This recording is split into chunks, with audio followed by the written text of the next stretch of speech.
Hello, thank you for joining me again. I'm continuing the reading of The Children of the Law of One and the Lost Teachings of Atlantis by Jon Peniel. We are on chapter 19, part 2, starting at the part of illusions on page 281 for those that are following along. Thank you for subscribing. Welcome to all the new subscribers and those that are waiting for the invitation. I send it to you now. You are welcome, and I am inviting you to subscribe. Please push the like button and let's get started, okay? All right, the part of illusions, page 281. Because of my earlier fascination with such things, I spent a great deal of time with Vishnu, bugging him with all the unanswered questions from my early fascination with metaphysics and science. I always hear references to life being an illusion, or what we are perceiving is actually an illusion. Does that have to do with our limited senses? Life being an illusion is more a question, I think. I'll let you save that for Zayn, but I can answer you about sensory perception illusion. In part, because of the limitations of our senses, much of what we perceive is an illusion. A table, for instance, is not what it seems to us. In moments of higher consciousness, I have seen what looks like a crawling or vibration in wood or stone. Is that what you mean? It is part of what I mean. You may be seeing the life of the molecules of objects or the auric vibrations, but I would need to know more specifics of your perceptions, which we'll discuss later, perhaps. To give you an easier to understand example of obvious illusions, consider the modern invitation of television and the picture you see on it. The pictures we see are not pictures at all, but many individual lines of parts of the picture flashing at us one at a time. They start at the top or bottom of the screen and go to the other end. But these lines appear faster than our human perception can process, so we don't see them as individual lines being flashed one at a time. Instead, the many lines seem to be there all the time, making whole pictures. Movies are similar. As many as 30 still pictures are being flashed in 1 second. We see it as a seamless presentation and have the illusion that the people and things on the screen are moving, but they aren't. Certain animals with better perceptions just see the lines on a TV or the still pictures flashing during a movie. That is just one of many examples, but there are even more far-reaching illusions about life and the world around us. Even the TV set is not really what it seems to us. The true reality beyond our perceptions. Even the most solid physical objects are but atoms, and the parts/energy they are composed of, vibrating at various rates in various arrangements. These vibratory rates and arrangements of atoms are perceived by us through one or more of the very limited 5 senses of an earthly human body. We then process this sensory information and, in our limited consciousness, perceive these atom groups as the things that make up the world we live in. The things that are all around us, TVs, cars, carpets, skin, air, you name it. What we think all these things are is the results of the warped assumptions our brain makes. The assumptions of being based on the very limited data we get from our senses about a certain arrangements of frequencies of vibrations of atoms. An atom and atoms are just a building block of the same one thing, the stuff of the universe. Thus, everything we think we see is really just an illusion, not its true form. Just a conceptual form created by our brain. We put together an image or idea of what we think we're perceiving by virtue of our programming, expectation, experiences, etc., manipulating the bits of information we get from our highly limited senses.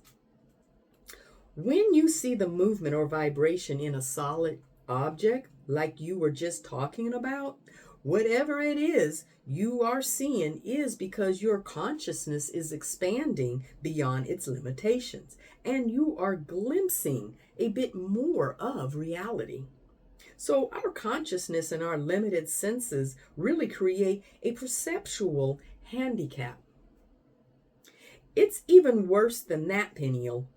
We are already starting with the great handicap of perceiving such a small part of the world around us. Then, to make matters worse, we process that information through the filters of our emotions and preconceptions. This all leaves us with a very inaccurate illusion of reality, and just a little change in the frequency of the vibration of atoms, how fast or slow they vibrate, in a molecule, group of atoms, can completely change our perception of what it is. For example, we know the slower vibration molecules of H2O as ice, a solid. As the frequency of vibration increases, we know them as water, a liquid, faster still as steam, faster yet as hydrogen and oxygen gases. Then what? Then where? I don't know. As vibrational frequency increases, a more etheric quality develops. Something may even seem to vanish like steam. But nothing is ever lost in the universe. It just changes form. Sometimes the apparent form is changed by atoms joining groups, molecules, or what I like to call atomic cults. Author's note: no relation to poison gases, gas cults. But regardless of how they are arranged or how they appear, the true reality of it all is that it's always the same one energy vibrating at different frequencies. Orbital life, the relationship pattern of the universe. We discussed some aspects of solar system relationships in this chapter on soulmates, and while some of the material below is somewhat repeated, this was a continuation of the above conversation with Vishnu, and it is pertinent in this chapter, in its metaphysical sense. Looking to outer space, you'll find countless stars, suns like the star of the solar system, with planets of their own orbit. Constantly moving, vibrating, they follow the same universal laws of all, as does the atom, the microcosmic solar system. Indeed, anywhere we look in life, be it outer space or inner space, everything is either atoms or solar systems. They are like octaves of the same thing, micro/macrocosms. There is nothing else. What is a building? A tree. They and anything else that seems to be something else are but an assembly of atoms/solar systems. I can't emphasize the significance of this enough. It is one of the most important facts there is, and understanding its full meaning is one of the great keys to understand the universe and our lives. What are these other great keys? The next great key can also be seen with atoms and solar system. It is their orbital pattern, their orbital relationship. It is the one primary pattern that exists in the universe. It pervades everything, and all else is built upon it. Peniel, it is what our human male/female relationships are based on. It is what makes soulmates soulmates. But aren't orbits separate things amongst separate solar systems or atoms? How could it be what everything in the universe is built upon? And how could it be what human relationships are based on? Look into space at night. Each shining star you see is either a sun, an radiating light that is surrounded by and orbited by planets, or a planet giving off light reflected from the light of a star.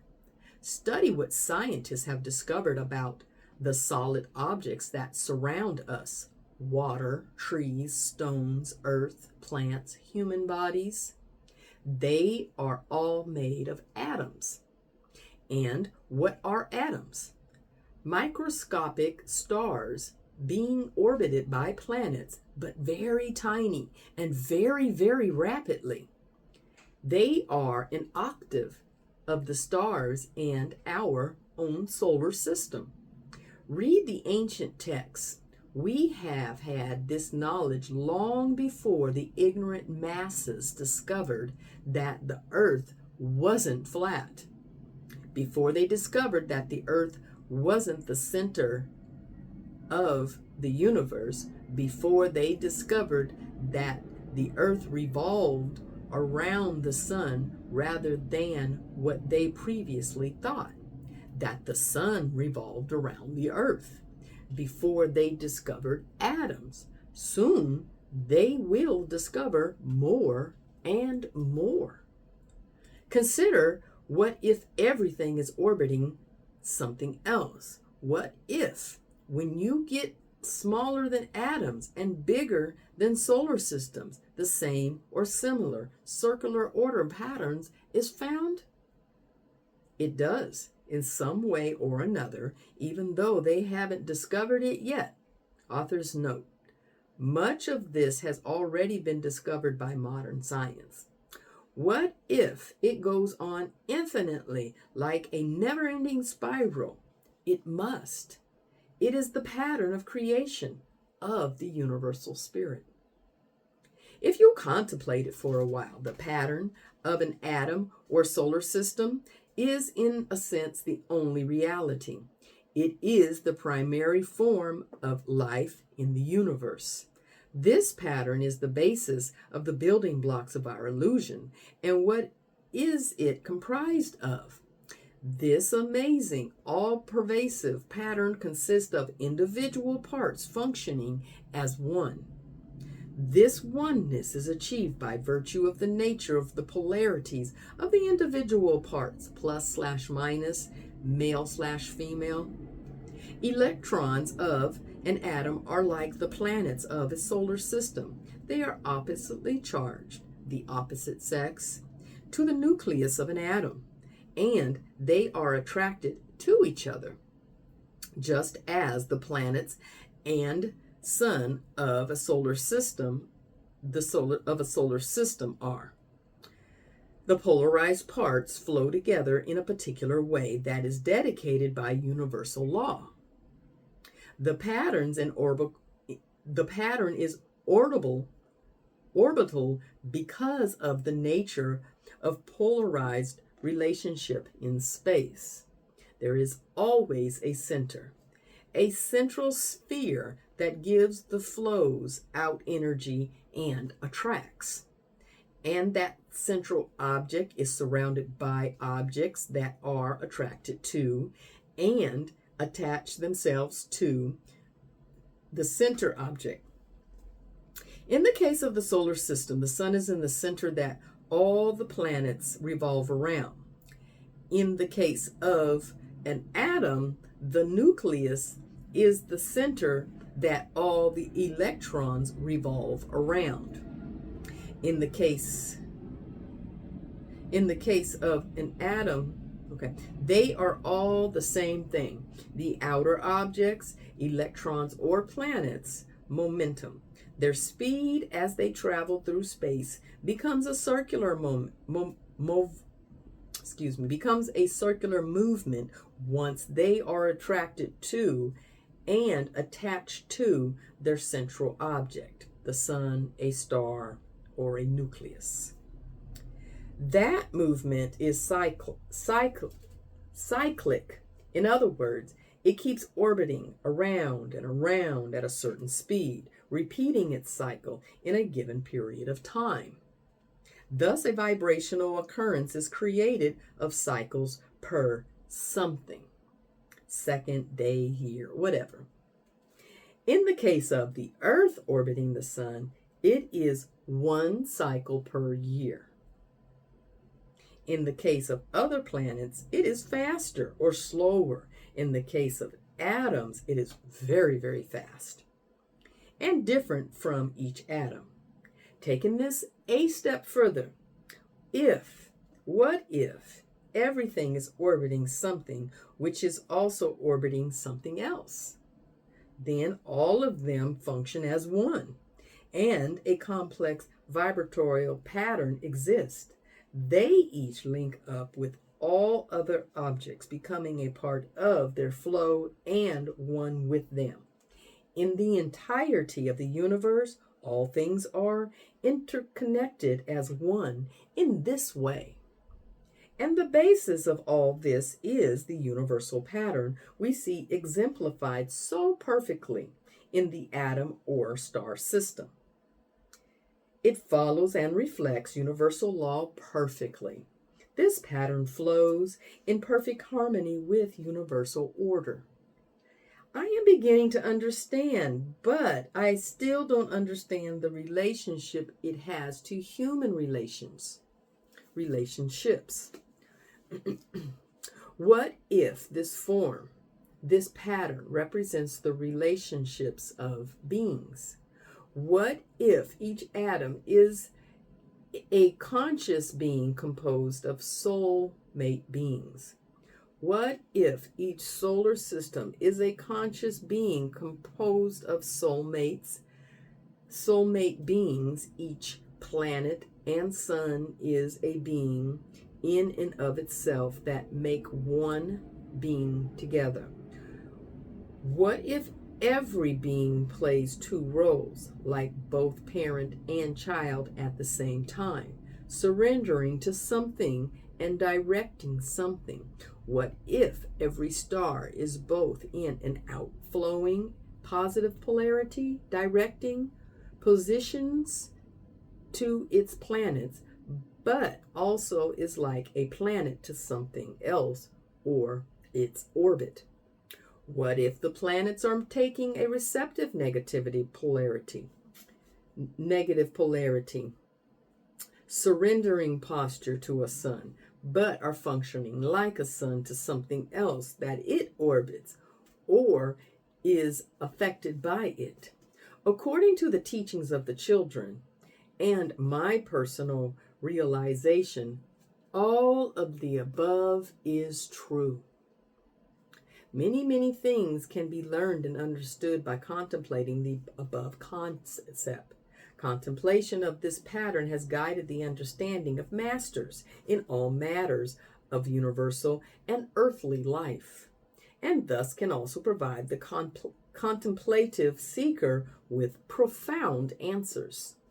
Truly understanding the meaning of this pattern and applying it to human life can provide the deepest understanding of the nature of men and women and male/female relationships. It is the perfect pattern of the harmonious interaction of polar opposites. Thus, with contemplation, it can show us the way to have perfect relationships, helping us achieve perfectly harmonious interactions with our own soulmates and other humans beyond the five senses. Earlier we said that for most people, the five senses are the only thing that allows them to be in touch with the world around them. A person who is universally conscious has transcended the separate self and perceives things with more than the five senses and experiences them directly without the filters. But you don't have to achieve universal consciousness to start perceiving more. Anyone can achieve greater perception if they work on it. When we expand our consciousness, we can access other means to perceive spectrums of vibration normally beyond human reach. We can sense these other spectrums or planes if we transcend the physical limits and tune into them.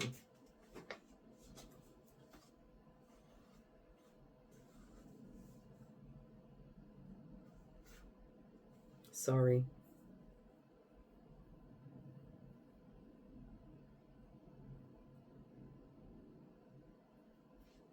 This takes place when there is an activating of an evolutionary spiritual energy phenomenon called the Kundalini. The Kundalini lies dormant inside all of us. When the Kundalini becomes active, it transverses the spine, energizing nerve centers called plexus and endocrine glands that are normally dormant or just performing on a lower vibratory level, maintaining normal physical body functions. The activation of the Kundalini causes the subsequent activating or awakening of 7 centers along the spine called chakras in some spiritual traditions. They are like new, previously unused senses in a way. Each of the chakras allow receiving, transmitting on different planes of vibration. For instance, probably the most famous of the chakras is the pituitary or third eye. When this is opened, it gives one what has been called second sight. This new perceptual capability will vary depending on the degree of opening. A medium level opening will give one the ability to see the energy fields that surround all things. Much more can be perceived when it is fully opened and functioning in coordination with the other chakras. When the chakras are properly open, you essentially exist on these different planes also. Here's not a very good allegory example. You could think of it. You could think of it kind of like this. You have 7 television sets, each with a different show that is a different version of the same show about your life and the world around you playing on them. One is in black and white, one in color, one lets you see previews of the future of the upcoming shows, one lets you see everything like an x-ray vision, one lets you see the atoms and everything, one lets you see your life like a picture-in-picture TV showing 2 different channels with the same big picture being the entire universe, and the little one in the corner being what's going on in your life at the time, etc., etc., etc. But rather than being just a show for you to watch, they allow you to become part of the show and live in and interact with the show. And the Kundalini is the power supply that initially turns these TVs on. TVs you have never even seen before or knew existed. Caution. If the Kundalini arises and opens chakras without proper preparation, guidance, or control, it is something like being a radio that has no tuner, no means of selecting and maintaining the desired frequency. This opens one up to receive any vibration erratically. Some cases of insanity and possession are results of this occurrence. We caution you to not use any techniques that forces kundalinis unless you are under the guidance of a true teacher. We deal more with kundalini and related subjects in part 2 of this book. Spiritual stimulation of the 5 senses. Vishnu continued imparting his wisdom. Some physical vibrations that can be picked up by our 5 senses have harmonic, parallel vibrations of a higher frequency and forms that correspond with higher spiritual vibrations. When we pick up these vibrations, the harmonic and forms stimulant-like response within the person receiving them. This can be experienced through any of the senses. Using sound for an example again, it would be like hearing beautiful music that takes you to levels of spiritual elation, rapture, giving you feelings of peace and unity with the universe. When this happens, all that is actually taking place physically is that an array of vibration within a certain frequency band is being received by you hearing the music. So, why do you get those effects, those emotions and feelings from the music? I was just getting to that because the vibrational form, music and harmonic resounds within you and allows you to tune in to the source of which they correspond. That source is what the composer was connected to or feeling when the music was composed. The sense of smell is not as simple, but here are just a few examples of the ways harmonious universal vibrations manifest to various senses. To vision. A mandala, spiritually elating dance movements, elating colors and art, the beauty of nature, like a sunset. To touch, the feeling of the universal life energy / prana / chi / ki flowing through your body, a loving touch. To hearing, spiritually elated music or sounds, the sounds of nature. To smell, the fragrance of a flower or pure incense, frankincense, myrrh, lavender, and others in their pure state are excellent for meditation and creating a spiritual vibration in the environment. The effects of odor on a physical body is unequaled. It is very powerful. They can even stimulate past life memories. The sense of a smell is the only one of these senses directly connected to the brain and outside physical world. Smells come from physical particles in the air that directly contact parts of the brain, which is accessed through your nose. Smells actually directly activate emotion centers in the brain, and thus those emotions can trigger childhood memories or even past life memories. Odors can thus be healing or create problems. Keep in mind that an odor that is beneficial to one person may not be for another. Try various types. You'll know which are for you. The combinations of frankincense and myrrh, or the combination of lavender buds and orris root powder, are the most powerful for stimulating past life emotions and thus memories because they were used in our ancient temples and healing centers. Music. Music is a powerful force spanning the infinite to the finite. As with other vibrations, it can be harmonious, healing, spiritually stimulating, or inharmonious, degenerating, stimulating the self, instigating self-indulgence. Music has no language barriers and is as close to a language of the universal spirit that you will find. Even the planets make music. They all make vibrations that can be sensed as sound in the right state of consciousness, with the right chakras active. And when you hear the solar system as a whole, the planets weave ever-changing chords as they travel about in their orbits, getting closer and further away from other planets.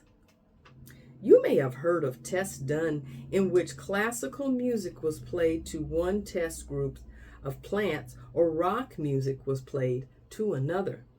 The plants that were played with the classic flourished and grew towards the source of sound, while the plants that were played with rock music withered away from the sound source and died.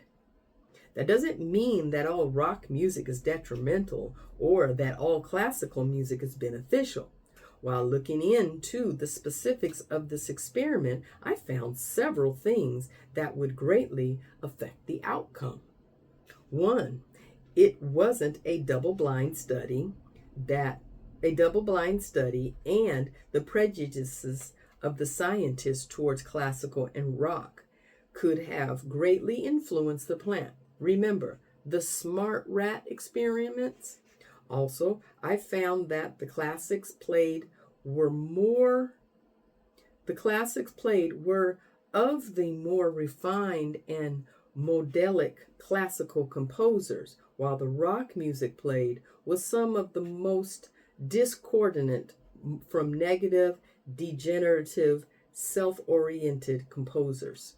There is some very spiritual-oriented rock music around if you look for it. All styles of music have the polarities of positive and negative. It's up to you to choose. While we are touching upon the subject of music, I will mention something about playing a musical instrument, including the voice. Spontaneous compositions or playing can be done as a meditation. Letting go and letting the universal spirit flow through you, play through you, is a very beautiful, ecstatic experience. Those of you who may have experienced this with music know what I mean. But it is that way with everything when you transcend the separate self and do things in the spirit of unselfish love. In letting go and letting the universal spirit flow through you, everything becomes a meditation. That is the art of dying, always giving upwards to the universal spirit. For the one who lives such a universal lifestyle, all is a musical instrument. As you play with vibrations throughout the infinite vibrational spectrum, come play the song of love, the song of life, the music of the spheres. The name of God that is the formula for creation.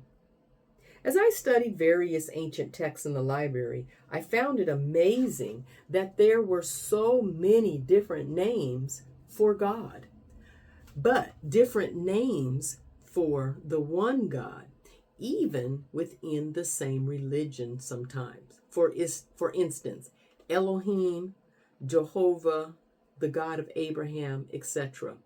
As Gabriel was putting away some scrolls behind the table I was studying at, I asked about this. Why are there so many different names for the universal spirit? It is a question. Sometimes it is because of different cultures or languages. Sometimes it is because of translations from one culture or language to another. Sometimes it is translations within one culture. Sometimes it is for control and confusion, to change the truth or meaning of God. What is the most ancient name for the universal spirit? Great trivia question, isn't it? Trivia. Yes, like a game show or something. Game show? Gabriel was an elder at that monk who had been there a long time, not to mention that he was also a librarian after all. I may as well been asking him about disco music. So I dropped it and went back to the original question. The most ancient name for the universal spirit is Yod-He-Vod-He, but this ancient name is far more than just what other religious say. But this ancient name is far more than just what another religion calls their version of their concept of God, or even a name. In fact, it was not meant to really be just a name at all. It is from before our time of human manifestation on earth. It is the physical word equivalent of vibratorial or thought form. It is an actual representation of the universal law that governs the primary pattern discussed earlier. The name itself is the key to creation and the representation of the universal law of polarities and the replication/reproduction of all vibration. And remember, everything is vibration. Contained in this one name for the one is the actual formula for creation, the manifestation of all life within the one. Thus, this name of God is probably the single most significant metaphysical concept there is. It sounds pretty deep and heavy. No, it is the simplest thing in the universe, just the hardest to really understand by an uninitiated and unenlightened. There's no way I'll be able to get it then. Not at all. The name is represented by 4 letters of what is now called the Hebrew alphabet, which have numerical as well as symbolic meanings. Oh, that is very clear now, I said respectfully with playful sarcasm. So what is the name already? I told you. Yod-He-Vod-He, YHVH, allegedly pronounced Yod-He-Vod-He. Right, I'm sorry. I got off on the letters and the numerology thing. You asked about why different names for God within the same religion. This is one that was changed through time, translation, and misinterpretation to many variations of the original, including within several religions. Consider similarities. Yahweh, Yahweh, Yahweh,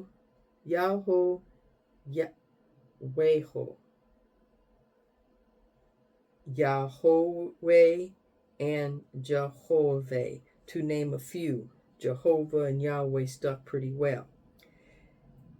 YHVH is also sometimes referred to as the tetragrammaton in magic and metaphysic circles. The first part, which was the positive polarity or father part of the name of God, and Yod, yes. See the similarities even there? Yod, God, not the hard to change through time, and even pronunciation. Yes, someone with a lisp or speech impediment could have started a whole new name of God to fight over. Ah, yes, I suppose that could be. The ancient teachings say that he who has pronounced his name properly opens the gates of heaven. This saying is vastly misunderstood, but even now, in some major religions, it is forbidden to even attempt to pronounce Yod-He-Vod-He. Why? In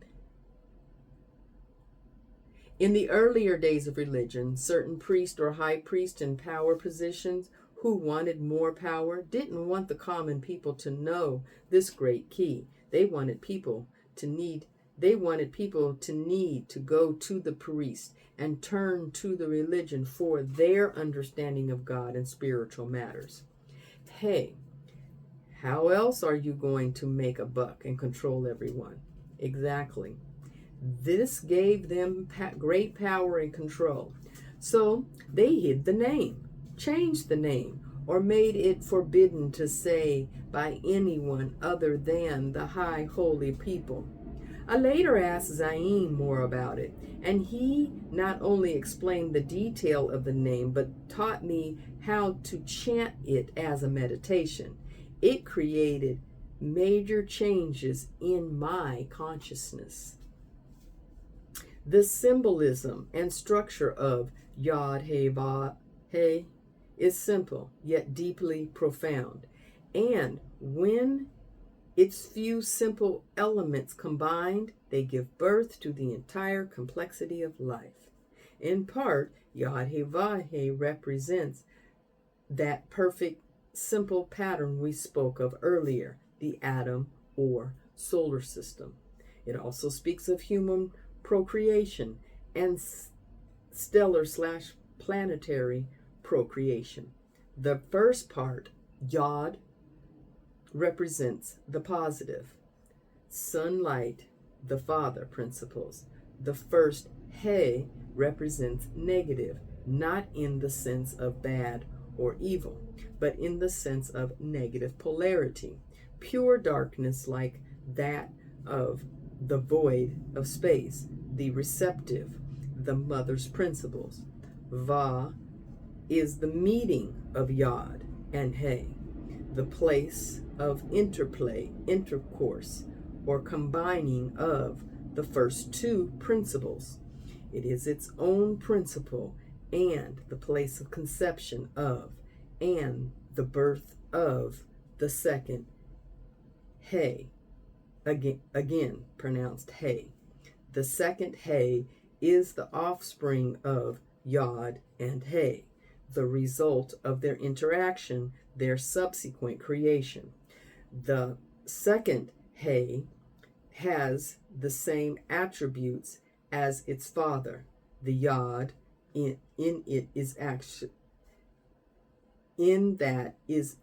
actually is a Yod in its own macro and microcosm realm. The second He is on a vibrational plane and octave part.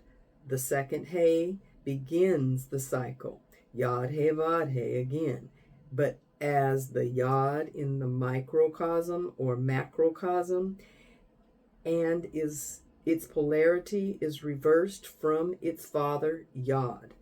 Interestingly, the father principle, Yod, was distorted through translation over time from Yod into God, which is also often given a father principle connotation. This took me some time in deep contemplation to grasp the entirety of the significance of it, but I eventually did. In fact, it ultimately led to a great deal of scientific research I conducted, applying the name to light,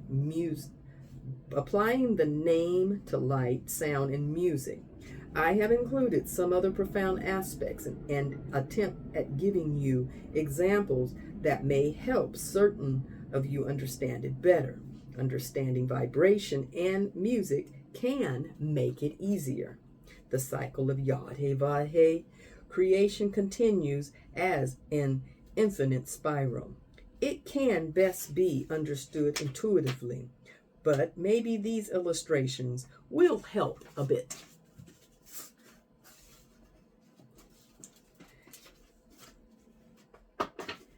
He Va He Yod, octave, infinite vibrational spiral.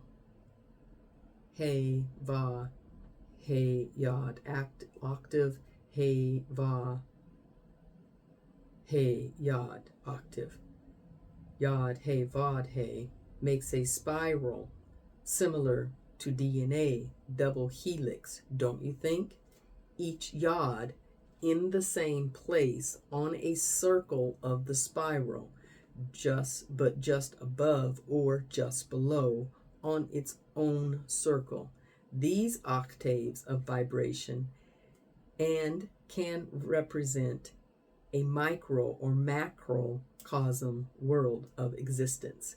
To further help understand the way Yod He Vav He works, consider the vibrational realm of sound and facts relating to music.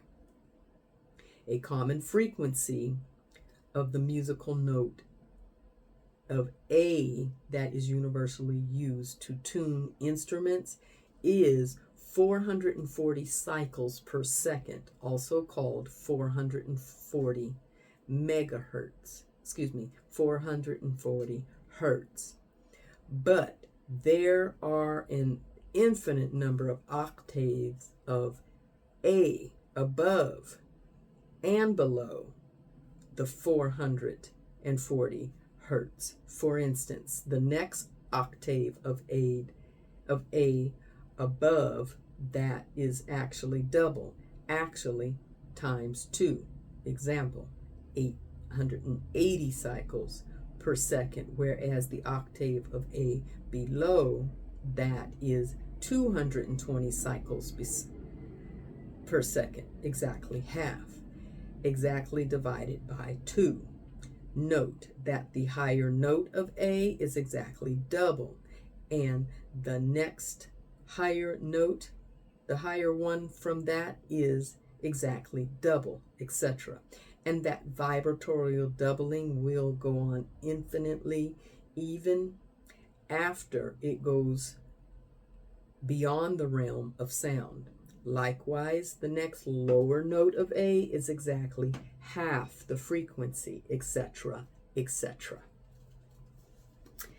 A times 2 equals A times 2 equals A times 2 equals A times 2 equals A, etc., continuing infinitely. 55 megahertz, 110 megahertz, 220, not megahertz, 55 hertz, 110 hertz, 220 hertz, 440 hertz, 880 hertz, etc., continuing infinitely. The A represents Yod. The multiplication by 2 represents the He and its intercourse Va with the Yod. The next octave is the second He, which is the offspring or creation of the Yod in He's intercourse Va. Below is another way of looking at it. In this example, the Yod and the first He are of equal value hertz, and the combining or intercourse of the two Va is represented by the equal signs. The numbers shown below, the Yod He Vav He's, are the cycles per second of octaves of A. Yod 110 plus He 110 equal Yod equals He Yod 220 plus He equals He Yod plus He equals He Yod. Again, this continues infinitely up and infinitely down. Don't be frustrated. Don't be frustrated if you don't understand it easily or even for quite a while. I didn't. Then one day it just hit me and all fell into place. Yod-He Vod-He represents many things in one. It is comprised of a numerological sequence that represents all things in the first four numbers. Einstein said, "We never need to count more than four to understand all things." He understood Yod-He Vod-He. There are 1, 2, 3, and 4, such as the infinite one, 2, the dichotomy, polarities, positive and negative, yin and yang, 3, the threefold nature of spiral, mental and physical, the Christian Trinity of Father, Son, and Holy Spirit, etc. And 4, the rebirth, the offspring, the cross, crucifixion, and the transition to a new plane. Thus, Yod-He Vod-He is both the formula of the primary pattern and the formula for the procreation of the primary pattern. Yod-He Vod-He's most important representation is the means of transition and manifestation of creation infinitely throughout all. As we have particularly shown, this may be seen through studying the law as it is reflected in music. In one octave, a vibration is a universe. Every octave is a duplicate of another, except that it is of a higher or lower frequency. The note A is an A, whether it is played in the high octave of an instrument range or the lowest. As the frequency of vibration increases and goes beyond the range of hearing, it eventually comes within the range of sight. But the same law that dictates the repeating notes of various octaves hold true. Colors are like the notes in the octave of vision. Each color has a note. Each color is a note. Each note is a color. This principle allows you to find any note in the octave of any vibrational frequency band. For instance, you can take the frequency of 440 for the note A and keep doubling it to find the higher octaves. You can keep doubling it past the frequency band of sound and on into the frequency band of light. You can then match your figures against the known frequencies of colors of light and precisely determine the color of each note. Who could have imagined you could do such a thing, such a scientific thing, using the oldest name of God? If one truly understands Yod-He Vod-He, one understands the law governing all vibration and all creation. Misery loves company, but so does God. Raises in consciousness sometimes happen in what seems to be giant leaps, even though it may just be the result of a long build-up towards some significant realization. One of my leaps came when I was lying down outside looking up in space. It was during a meditation exercise called the planet polarity attunement technique, outlined in part 2 of this book. As I was lying there, I really felt connected to the earth. I felt my body held by gravity as one with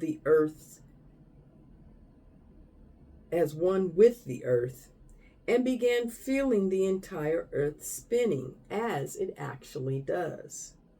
And both the earth and my body simultaneously flying through space, orbiting the sun. Something clicked in a big way, and it just all came together. I was actually experiencing and realizing these things that had previously just been intellectual concepts to me.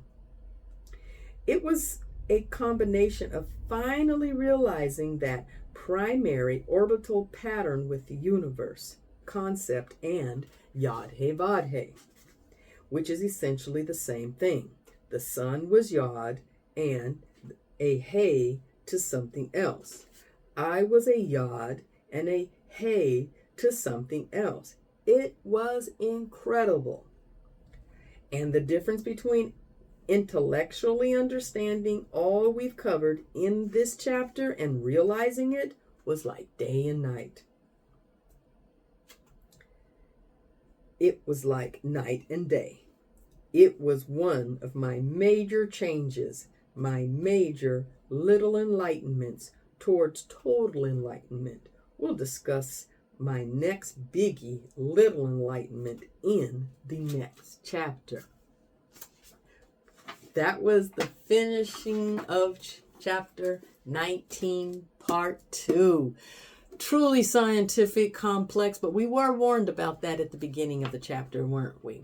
Those of you that have grasped it, congratulations, you are a walking brain. Yes, I say walking brain. Yod-He Vod-He to you. So, until the next time, have the most benevolent day.